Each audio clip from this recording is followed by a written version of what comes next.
చంద్ర గారు.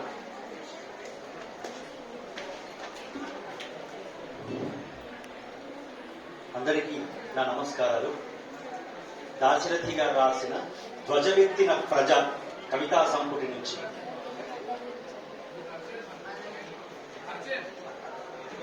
నా పేరు తిరునగరి శరత్చంద్ర. నేను నిజాం కళాశాలలో అసిస్టెంట్ ప్రొఫెసర్గా పనిచేస్తున్నాను.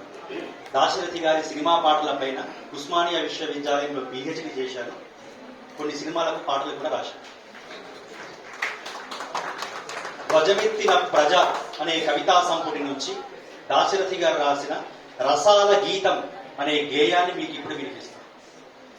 విషాలు కురిసే జగాన నేడు రసాల గీతం వినిపించే, విషాలు కురిసే జగాన నేడు రసాల గీతం వినిపించే, ఎడారి వంటి ధరాతలంలో సుమాంగనామని కనిపించే, వనాంత సీమల వసంత కన్య ప్రశాంత రూపం మురిసింది, ఉగాది వేళల ప్రజాలి లోపల ఉషో విలాసం విరిసింది, పల్లె పట్నం ఉల్లాసంతో పరవశించినవి ఈనాడు, శ్రమికుడు కృషికుడు తమ తమ పథముల పురోగమించిది ఈ రోజు, చైత్ర రథంపై జెండా ఎగిరెను సవిత్రు కిరణముల నీడలలో, జవ్వనులంతా ఊరేగిరి తమ నవ్వుల పువ్వుల వాడలలో, పలాశములపై రసాలములపై పరిభ్రమించెను భ్రమరాలు, నిశాంత వేళల సరోవరంలో హసించసాగెను కమలాలు, ప్రజలారా ఇది ఉగాది వేళ ప్రపంచమంతా వసంత హేళ, ప్రజలారా ఇది ఉగాది వేళ ప్రపంచమంతా వసంత హేళ, సముజ్వలంబగు భవిష్యమునకై పరిశ్రమించగరారేల.